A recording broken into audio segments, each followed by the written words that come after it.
Welcome, one and all, to the madness that is 4 Hours to Lincoln. I am Ethan Weiss, and I am here, uncut, raw, and just an entire Husker fanatic, as you all know. Please do me a favor, smash that subscribe button.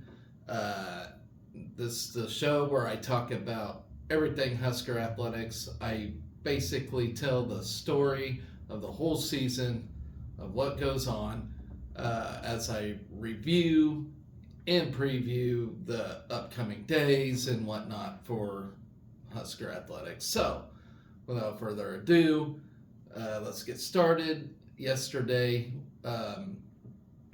we had men's tennis taking on Alabama. Alabama won that match 4-2. So it looks like the men will move on to play Notre Dame in the second round of this ITA kickoff ordeal. So, as expected, Alabama is a tough team. But yeah, it was a hard day for the men's tennis team as they started the season out 4-0, but now it looks like they'll drop to 4-1, but do get a chance to play a really good Notre Dame team. So I will talk about that here in just a bit. Let's talk about what else went on Friday. Um, Women's tennis swept DePaul, as I previewed that one as well. In doubles play, seniors Rafael Lacasse and Isabel Indrover Gallego won 6-2 against the Blue Demons. Emily Casati and Yulia Kizel Bashiva. And I am not good with these foreign names, so bear with me on that, as there's a lot of foreigners that play tennis, so it's kind of rough to talk about them, especially when I haven't seen their names before. So, and that match occurred on court one. Juniors Anna Zamburik and Anfisa Danilchenko battled, but ultimately fell to Greta Carbone and Hannah Smith on court two, 6-3. Maja Petrowicz and Lucy Loy clinched a doubles point with their 6-2 victory on court three over DePaul's Eleanor Nobbs and Sasha Stula. So, with a 1-0 lead, action continued with singles play on court 5. Zamburik defeated Greta Carbone and in straight sets 6-1, 6-1. Up next, Petrowicz defeated Eleanor Dobbs 6-1, 6-3. Freshman Maria Tanarova then clinched the overall win against Yulia Kizabelsheva 6-3, 6-2 on court one. After dropping the first set, Androver Gallego came back 5-7, 6-0, 1-0 to defeat Sasha Stula. On court two, Danilchenko defeated Smith 6-4, 4-6 on court two before Lloyd grabbed the sweep on court six, 7-6, 7-6. And quoted by the coach, we've known DePaul is a good team and they play with good energy and they fight hard. We rose to the occasion and played hard and super well on courts 1-6. We're very proud of execution and we've been learning about how to win without playing our best. Super proud of the team to win at home and in front of our home fans. On Sunday, it's another tough one, but I think we'll be ready to battle. As I mentioned, quoted by head coach German Delmagro. So, up next, the ladies will take on Harvard at home once again. So, good luck to the ladies on that, as they started the season pretty well, 2-0 now. So now, let's see. So bowling is still going on. I don't really have a recap from day one. I know they dropped one game, but bounced back with a top 10 win. But they ended the day yesterday currently ranked 8th. Bowling action is continuing now as we speak. So I will try my best to keep you guys up to date on what's going on in the bowling world. So, with that in mind, let's move on to wrestling. Great duel by the Huskers. Uh, and like I mentioned when I preview wrestling, I had no idea who Mark Manning is going to throw out there. And he proved once again uh, that nobody's really a given on who's going in and who's staying benched. And that proved at 157 as Peyton Robb sat out as Ethan Styles went out and wrestled a heck of a match. I will get to that match here in a minute, but as I mentioned, Peyton Robb is he's battling some demons, I guess you can say. As a guy almost passed away after the NCAAs after a nasty infection on the leg, and I am glad he is still here with us. I'm very thankful for that. But it looks like that is messing with his mind a little bit, and I just truly hope he can overcome whatever he's doing. He dropped 4 matches in a row. He was ranked number 2 at one point. So he's a great wrestler. He just has some things going on, as he will, and that happens. He's only human. So I will get to that 157 slot here in a minute. But behind 6 bonus point victories, including a pin and 4 tech falls, we routed Northwestern 39-3 at Northwestern of all places too, which it's not. Northwestern ain't really a wrestling superpower by any means. They are a Big Ten team though, and as a Big Ten is a pretty rough conference. But anyway, so we do move on 8-1 on the season overall and 3-1 in Big Ten. Northwestern drops to 0-3 overall and 0-2 in the Big Ten. So the commentators, which I think were Northwestern's own personal commentators, they seem excited for Northwestern's future as they have a new coach and new staff, and they feel like they will make them a respectable wrestling team. But right now, they're just kind of building and learning things as they go along. So we'll see how they do in the coming years. So at 125, Caleb Smith faced Northwestern's Massi Adi. Smith scored 3 takedowns and an escape, and the Riding Time .2 claimed the 11-3 major decision with the 4-0 team lead. Number 19, Jacob Van D matched up with Patrick Adams at 133. Van D tallied an early takedown in the first period and a ride out to lead 3-0 with 2 periods to go. Van D then scored 3 more takedowns and 3 near fall points for the 17-2 tech fall.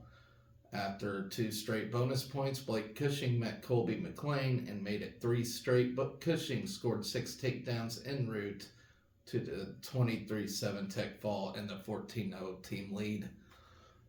So at 149, as y'all know, number 1, Ridge Lovett, exciting wrestler, possibly one of the best pound-for-pound wrestlers out there at the moment.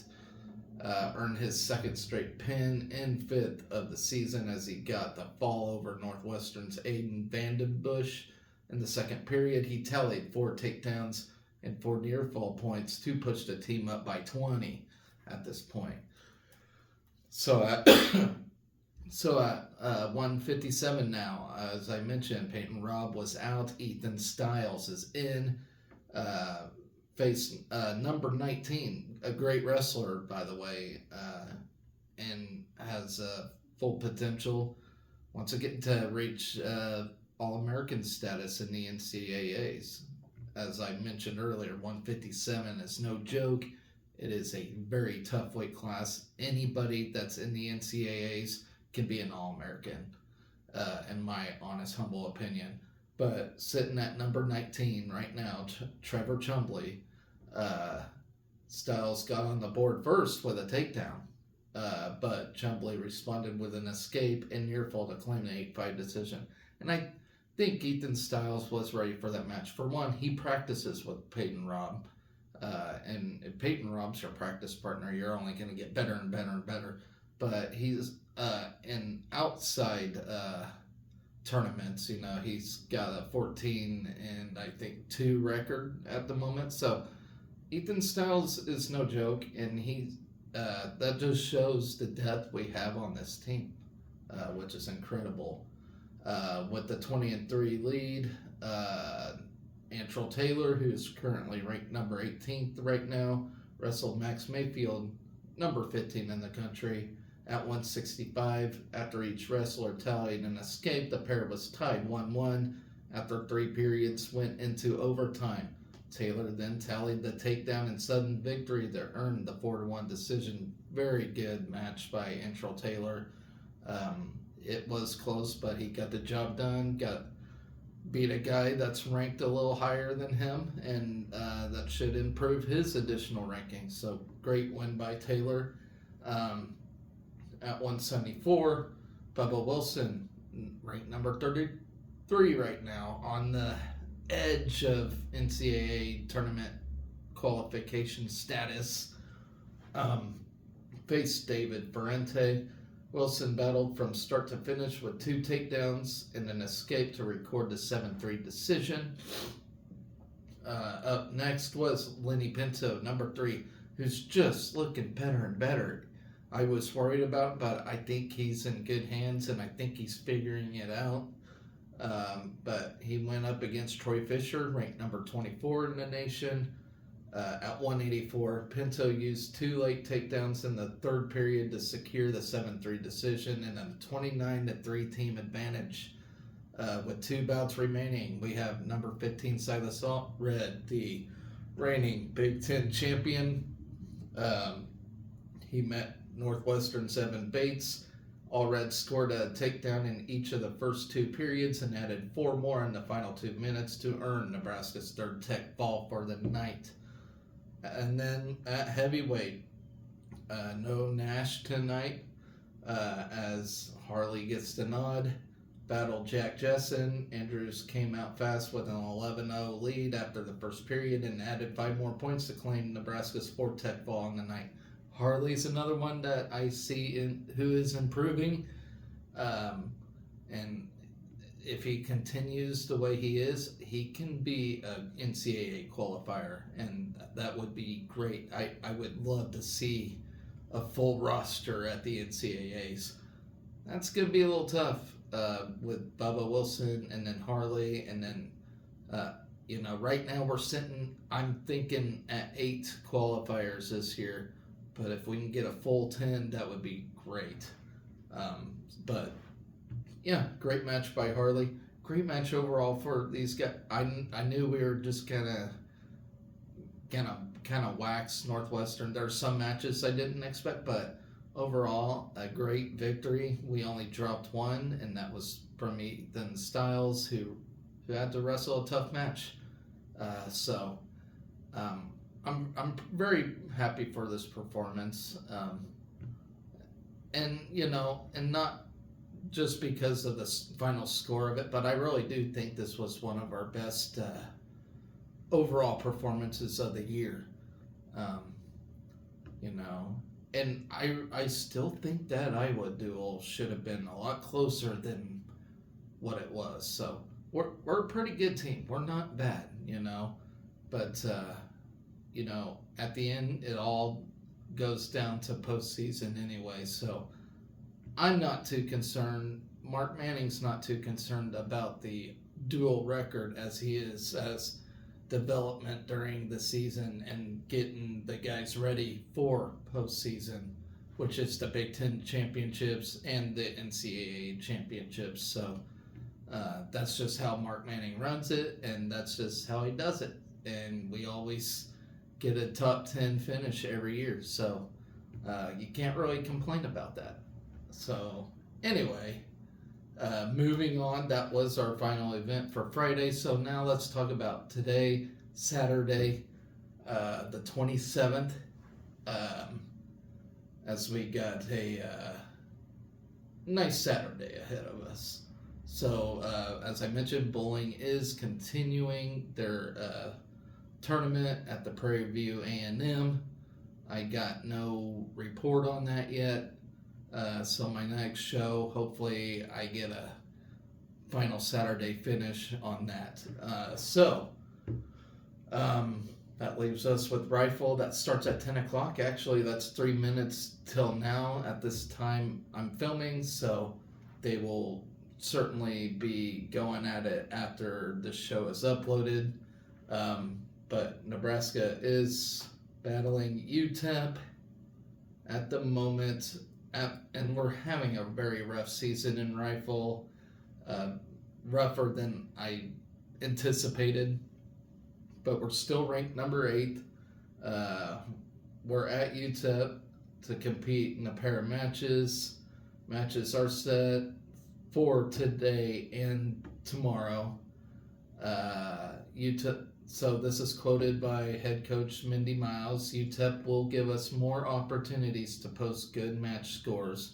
The team will be refining their performance to shoot at PRC championships next weekend and NCAA qualifiers on February 17th. We are excited for the opportunity to show what the team is capable of. So that's quoted by Mindy Miles. So she believes this team ain't really at their full potential yet. Most recently, the Huskers faced off against Georgia Southern at home and fell by a score of 4-7-2-5 to 4-7-0-2 on January 20th. Senior Cecilia Aussie placed second overall with a score of 1-1-8-7, while earning second place finishes in the small bore and air rifle. Then you have sophomore Emma Rode, who placed fifth overall with 11.79, and junior Mackenzie Strout grabbed a career best 5.94 in the air rifle to place fifth in the event. The Miners are 1-5 on the season. Their win came in the season opener against Schreiner. All 5 of their losses have come against top 10 teams, including setbacks against number 2 TCU, number 7 Air Force, number 9 Murray State, and number 9 Ohio State. UTEP averages an aggregate score of 4.585.40.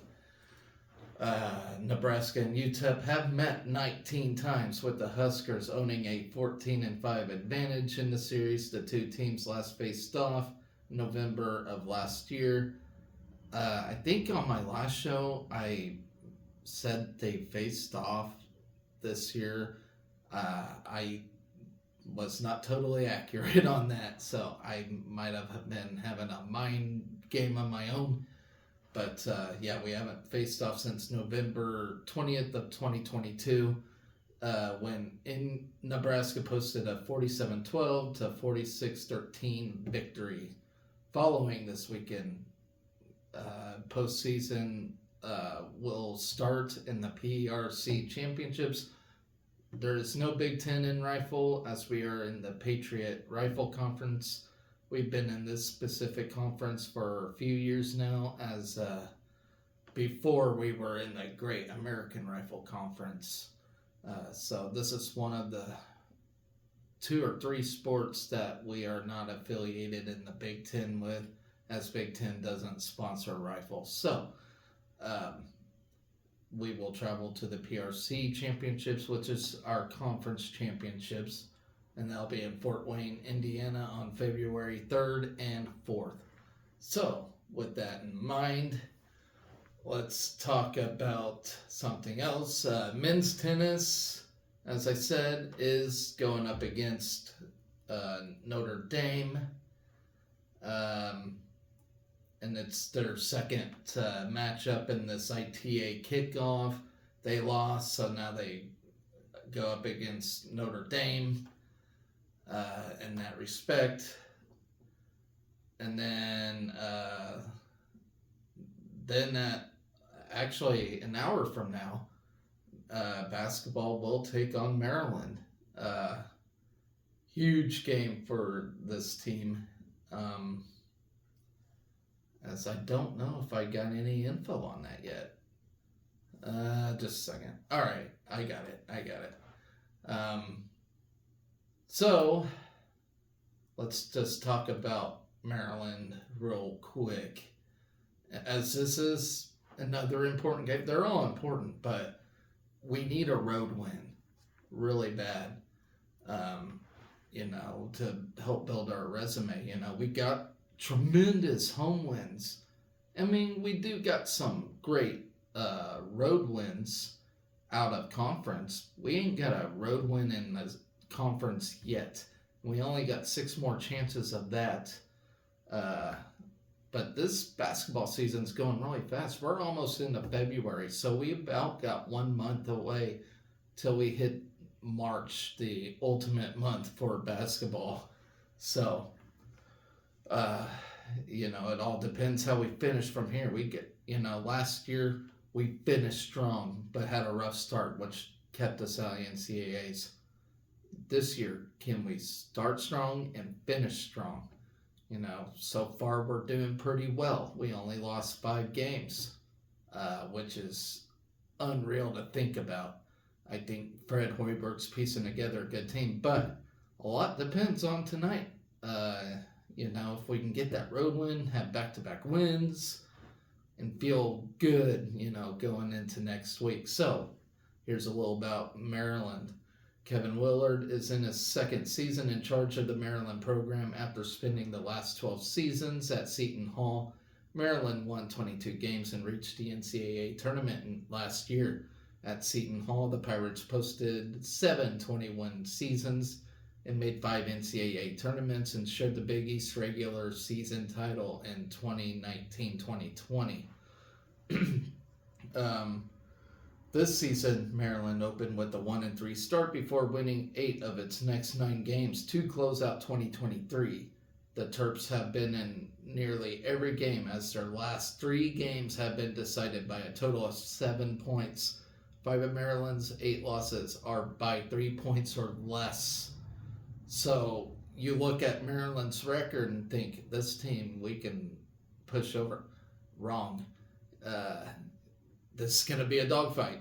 And Maryland's going to, they're going to play us close. This is a game where we have to win it. We have to play hard all 40 minutes. Maryland has relied on its veteran trio of Jameer Young, Julian Reese, and Donta Scott. Young is 2nd in the Big Ten in scoring at nearly 21 points per game while dishing out 4 assists per game. Reese is at 36.5 points per game and ranks 2nd in the Big Ten at 9.8, almost 10 points RPG. Has 9 double-doubles. Scott is at 11.2 points per game and is hitting almost 40% from 3-point range. So that's a decent number. So here's a little history piece, series history. This will be our 16th meeting between us and Maryland. All since the Terps joined the Big Ten in 2014 and 2015, Maryland leads the series 11-4, with 8 of the 15 meetings decided by 5 points or less. So, pretty ironic, Maryland's playing these close games, and these meetings we've been decided by 5 points or less. So I'm expecting a really good game here. Close game too. This is going to be a close one. The 2 teams split the season series last year, with Maryland winning in College Park before the Huskers won 70-66 in overtime in Lincoln on February 19th of last year. Saturday's matchup is the only regular season meeting this season.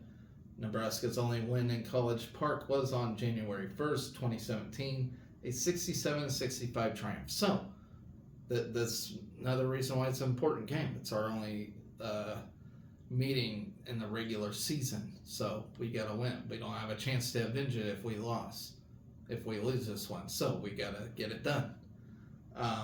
Last meeting, Derek Walker scored a career high of 23 points while adding 7 rebounds, 6 assists, powering Nebraska to a 70-66 overtime win over Maryland on February 19th, 2023. Nebraska overcame an 8-point deficit in the final 7 minutes of regulation and used an 8-0 run in overtime after Maryland led 64-61 with under 2 minutes and 30 seconds left in overtime. So that is the Terps for you. Expect a dogfight. This is an early game too. So we travel to Maryland. We play an early game. We're on the road. Haven't won a Big Ten road game yet this year. A lot of pressure behind us. But, you know, there is a lot on the line here, you know. I'm not saying we're just gonna fall flat, but we can't be flat. We can't think flat. We can't think negative. We gotta push. We gotta fight hard. We gotta think positive, and all the good things. And you know, I feel like Fred's a good coach to rally the team up and make them believe. But a lot of people say the Purdue game was an important game, which it was. They're all important.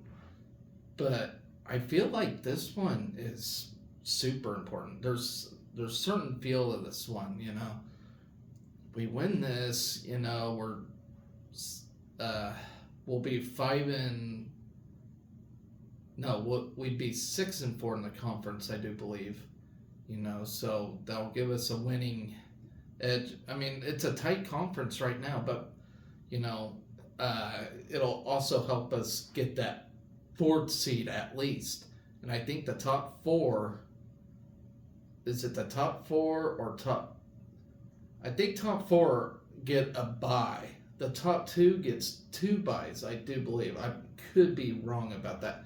And I'm talking about for the Big Ten. So I would love that bye slot, but it's for that seed. It's to build the resume. It's for a lot of things, to help us feel good for next week, because it always seems like forever till we play the next game, It's always good just to have a win, It, like this week felt great, after beating Ohio State convincingly, And now we got this long-awaited game against Maryland, but we can at least feel good about it because we came off a win against Ohio State.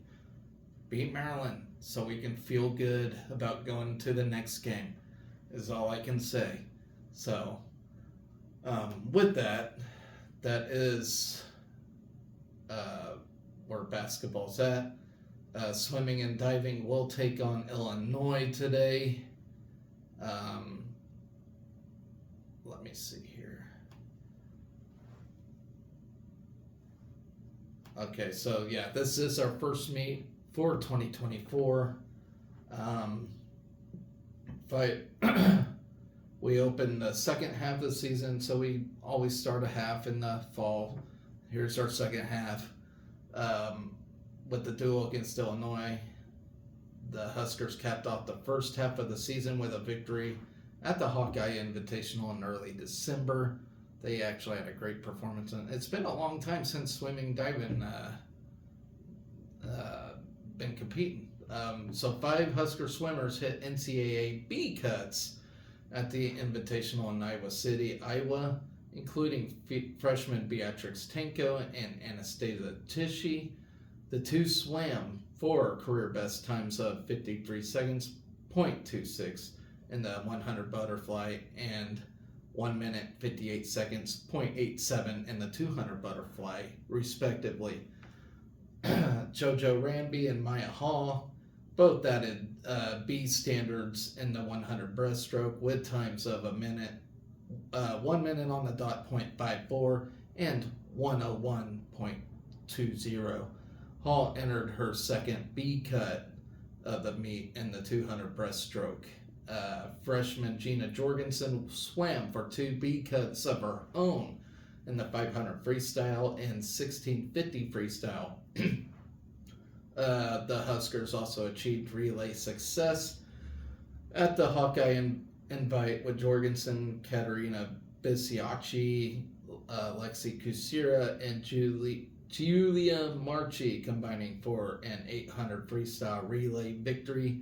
The Husker divers capped off their fall campaign at the CAMO International Invitational in Montreal, Quebec, Canada. Freshman Antonina Harned earned a third place finish in the 3-meter dive with a score of 260.10 on 5 dives. Kelsey Claremont logged his own qualifying 4th place finish on the platform, while Abby Baxter took a 6th place finish with a zone qualifying score of 241.75 on the 3-meter. Both scores were on 5 dives.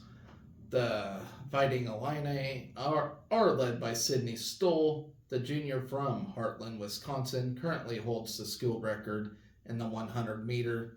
In the recent meet with Purdue and Missouri, Stoll captured 3 titles in the 200 freestyle and 100 butterfly and 200 individual medley. In a matchup in Lincoln last season, the Huskers outlasted the Fighting Illini 168-132. Jorgensen set a pool record at the Devaney Natatorium in the 1,000 freestyle, and the Huskers added 9 other first-place finishes on the meet. Nebraska holds an 8-2 dual edge over Illinois in the last 10 meetings. And I don't know about you all, but I downloaded an app called Meet Mobile on my phone. It's and it shows, like, you can categorize it and whatnot. I just selected Nebraska as my team, and you can get instant results from there. So check it out. That's where you can get results at if you're into swimming and diving. I mean, if you are that into swimming and diving, you already probably know about it. It's kind of like track wrestling for wrestling. But I think this Meet Mobile is actually a lot better than track wrestling, as track wrestling does need to get an app of their own and sort things out better, in my opinion. But I'm getting carried away with that topic. Let's talk about women's basketball now. They're taking on Iowa. What can I say? They got Caitlin Clark. Now, I would love to see Caitlin Clark cry. However, it's going to be a tall task, to be brutally honest. Nebraska's a great team, but, to beat Iowa, it's... I got no words for that. You all know Iowa's great. They got Caitlin Clark. They got, all the surrounding team with them. I don't really have to explain much about that. But, let's scout Iowa. Lisa Bluter brings up a top 5 Iowa team into Saturday's game at Carver Hawkeye. So that's another thing. It's at Iowa. They are 18-2 overall and 7-1 in the Big Ten after suffering its first Big Ten loss in a 192 overtime setback at Ohio State last Sunday. Iowa had won 15 straight games dating back to a 65-68 loss to K-State in Iowa City. I loved that game.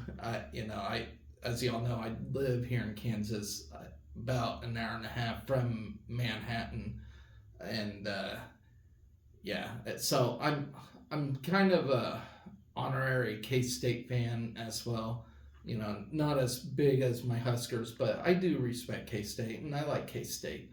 And so that was a great win. I was jumping up and down. I was hooping and hollering and having a great time with that one. So then, as you all know, they have All-American Caitlin Clark, and I just don't get the popularity. I really don't. There's been a lot of great women college basketball players, but Caitlin Clark is just, uh, she's probably second to Taylor Swift in popularity for some reason. I don't get it. But she headlines the Hawkeye starting five with a nation leading 31.7 points, which, yes, that's a great big number. It is. While ranking second nationally with 7.7 assists, she adds 7 rebounds and 1.7 steals. Clark owns 3,351 career points and 952 career assists. She has 42 points from the Missouri State legend Jackie Stiles at the number 3 on the NCAA scoring list. Then you have Washington's Kelsey Plum and Ohio State's Kelsey Mitchell are the only other players ahead of Clark on the chart. Clark is 8th on the NCAA career assist list. It is our job today to try to limit those numbers from her.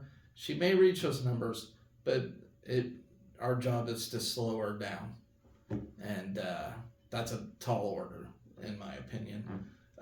Clark, who is coming off a season high 45 points and loss at Ohio State. So even though they got the loss, she still got 45 points in that game, which is truly incredible. As much as I don't like Caitlin Clark, you just gotta respect her playing. She does put up good numbers. In my opinion, she's a crybaby. She's a flop. She's all the things. She's the Alabama of athletes. Just whines, get her way type of player.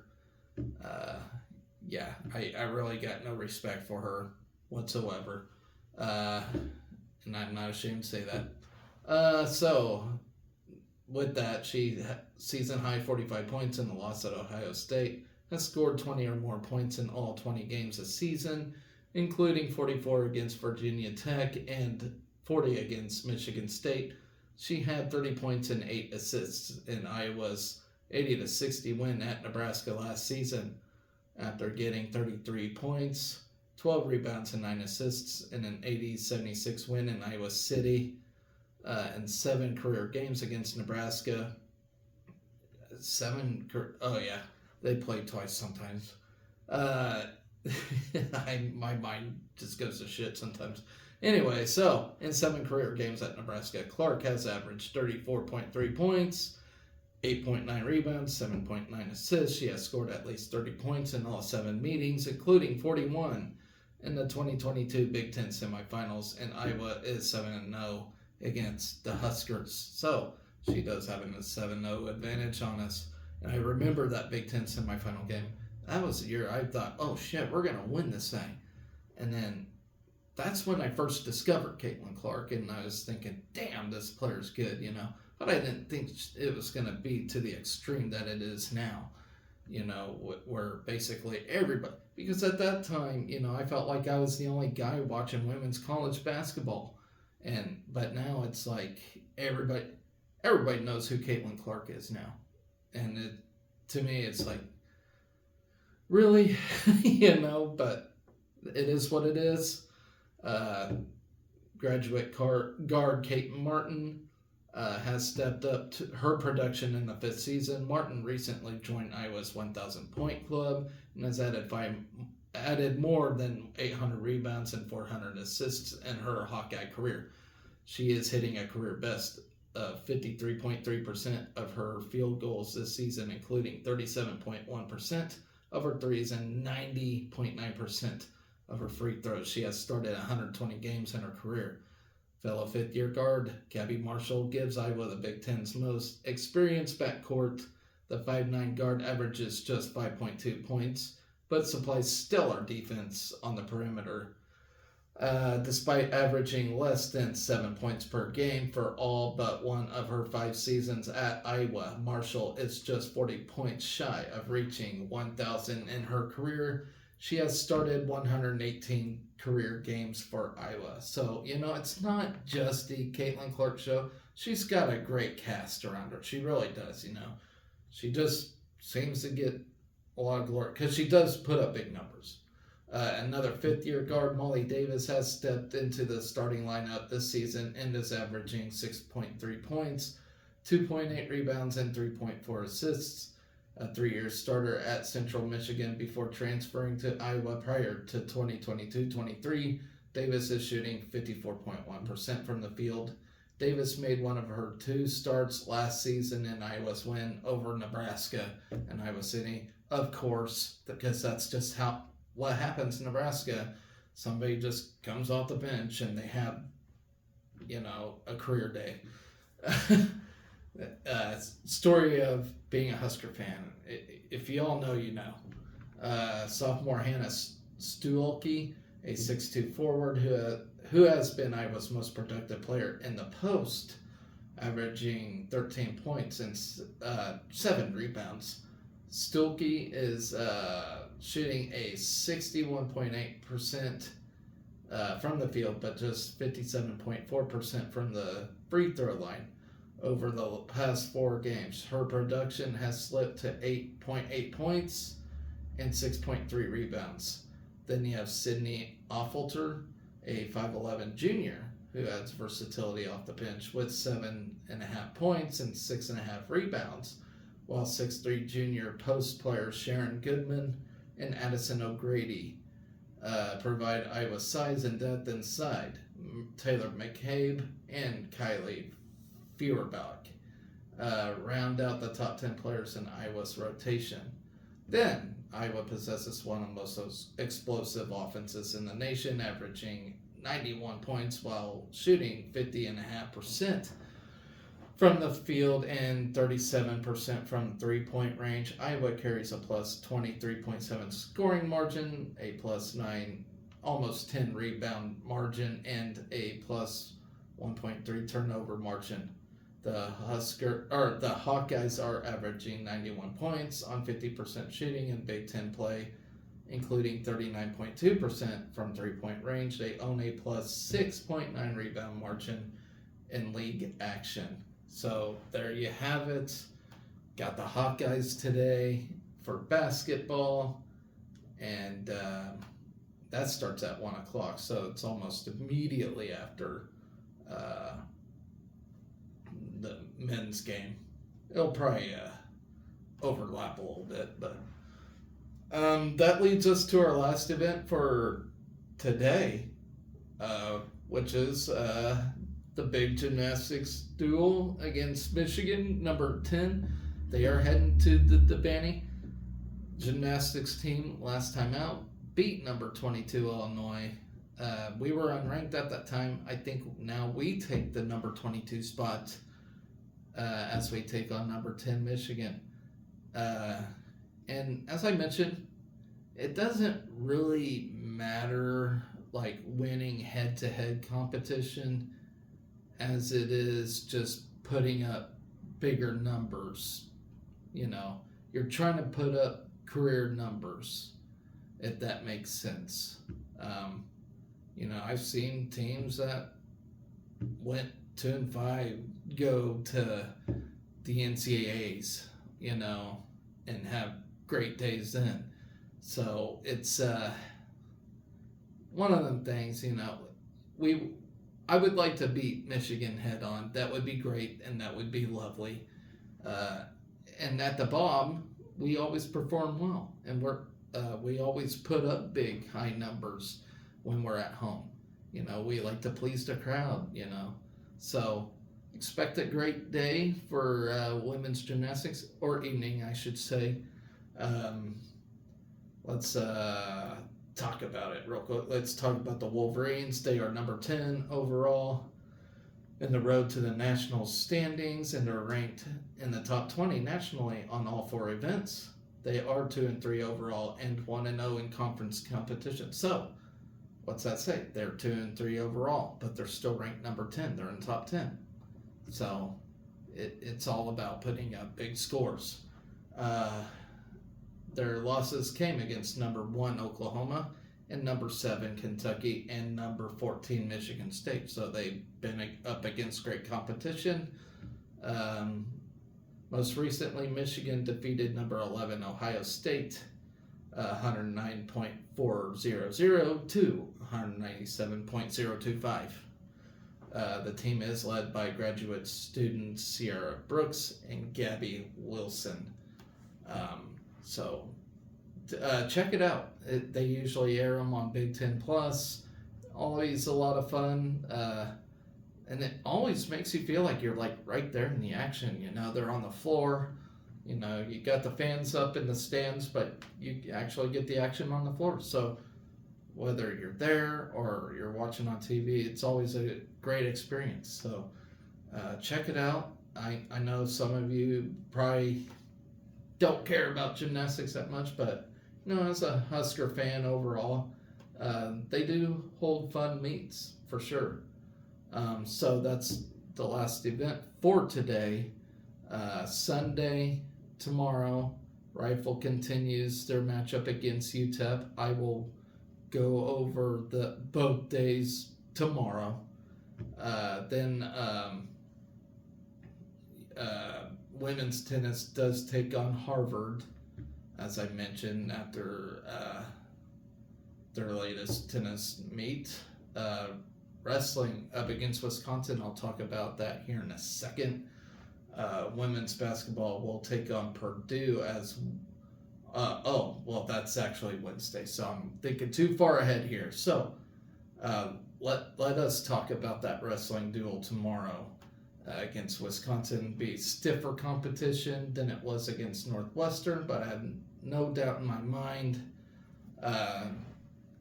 we can pull it off. So at 125, Wisconsin has number 3 Eric Barnett. He's 16-2 overall. Great wrestler. Caleb Smith's got a challenge on his hands. If Mark Manning even puts Caleb Smith in, I would think he would. But I don't know. There's always Alan Kohler as well, who's 3-1. Then at 133 pounds, Wisconsin's got Nicola Rivera or Zan Fugit. So they got that or by their name. So I have no idea who they're putting in, but they're both pretty decent wrestlers. Nicola Rivera's 9-5 overall. Zan Fugit is 7-3 at 141 pounds. You got Felix Latini, who's 3-11. You got either Brock Hardy or Blake Cushing. Brock Hardy actually didn't wrestle yesterday, but I would think he'd be in tomorrow. But who knows? Blake Cushing can hold his own, as we all know. 149 pounds, could have a decent matchup with Ridge Levitt up against Joseph Zargo, who is 12-5 overall right now. Then at 157, I don't know Peyton Robb's status at all at the moment, but looks like Ethan Stiles can hold his own as well. So no matter who we throw in there, I think we'll get the win over Luke Meckler, who is 6-10 overall at the moment. 165 pounds. Wisconsin has Dean Hamady. He was a All-American last year and the year before, I do believe. I wish I had a chart to look at these things, but I do know the name Dean Hamady, and he is an outstanding wrestler. He is, in contention for a national title. I mean, looking at him, I think he could win one. But, there's... The NCAAs get weird on us, but he's another contender. Fantastic wrestler. One of Wisconsin's best wrestlers overall. But you have Antrell Taylor, who just came off a win. And that's if we throw him in. I kind of see this pattern, we get a win, then we'll throw somebody else in. I don't know.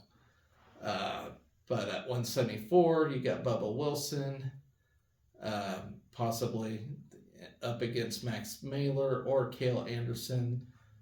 Max Mailer, fantastic wrestler, ranked number 12th in the country right now. He's 10-3. But if they throw in Cale Anderson, he's 5-4. Who knows what they're gonna do? I don't know. So then 184. And I mean, it does seem like more often than not, coaches do play with lineups for seedings. You know, they're all working on NCAA seeding, which yeah is a great strategy. I mean, that's just what coaches do. You know, they ain't gonna just throw a guy in the whole entire year. You know, and I mean, it's a chess match for sure. But so at 184, Wisconsin's got number 16 Shane Legal, fantastic wrestler there. He's 15-4 for the year. Uh, you know, and of course, y'all know we got Lenny Pinto, who's been phenomenal as of late. Um, 197 should be a fairly easy day for Silas Allred. Get another win, as Wisconsin's got either Josh Otto or Michael Talshahar, both losing records. That not really much to impress me with there. And then, you know, 285 heavyweight. Will it be Harley or Nash? Harley or Nash? Seems like they've just been going back and forth. So I don't know what Mark Manning's plan is here. It'll be fun to see what he does here at heavyweight as we go up against Wisconsin tomorrow. As they have either Gannon Rosenfeld or Brooks Impey. Overall, between the both of them, 1-11. So you got Gannon, who's 1-8, Brooks Impey, who's 0-3. I say it's a perfect time to throw in Nash, but I don't know. What do you all think? So anyway, that is my show for today. I will come on tomorrow later in the day and review the weekend that we're having. We're having a pretty good weekend. We had a great start on Friday. Got bowling going on today and whatnot. Yeah, from there, let's hope both basketballs get a win and have a fantastic week ahead of us. I know women's got a tall task against Iowa. I know everybody's going to watch that one. You know, everybody's anticipating unbeaten Maryland on the road, getting that first road victory that we desperately need so bad. Not only for NCAA, but, you know, seeding for the Big Ten tournament as well. So, with that in mind, guys, let's get down to it. Let's have a great weekend. I'll see y'all tomorrow. Always remember to be excellent to each other. Go Big Red.